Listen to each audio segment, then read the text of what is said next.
हा तस सापडला प्रॉब्लेम 4.4. त्यावर विचारलेला प्रॉब्लेम आहे. बस काय म्हणलं क्वेश्चन बघा. Which of the following person in inertial frame of reference. बरोबर. पहिला पर्सन काय बघा. A pilot in aeroplane which taking off. दूसरा है child revolving in merry go round. Third, driver in bus which is moving with constant velocity.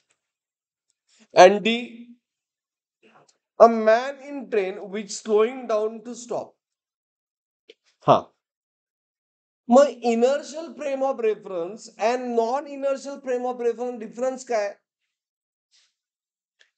Inertial frame of reference मध्ये simple difference एक असतं झिरो. अँड नॉन इनर्शियल मध्ये A is not zero. बरोबर. Is it right. आता first option मध्ये काय दिलंय बघा. Pilot in aeroplane which is taking off. म्हणजे aeroplane is moving. Initial zero होती.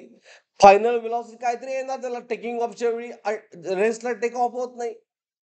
त्यामुळं ह्या वेळी ह्या ऑप्शनला ऍक्सलरेशन इज नॉट झिरो. म्हणजे हे इनर्शियल फ्रेम नाहीये. हे कुठलं आहे. Non inertial frame of reference आहे. Child revolving in merry go round. Okay. Is it acceleration zero. नाही.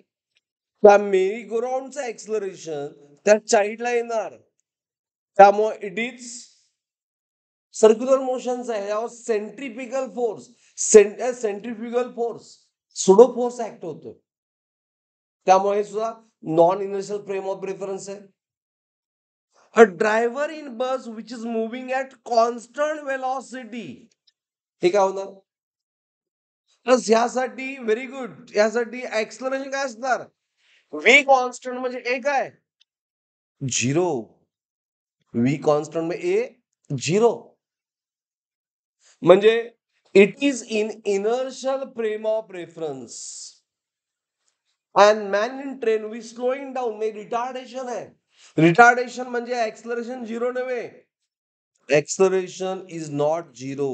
म्हणजे again it is in which frame. Non inertial frame of reference. So is it clear. Understood. So तुम्ही लिहायला पाहिजे की C11 number 1 of 4.4 म्हणा. यांचा correct option is C. Notes मध्ये लिहा. पहिल्याला A0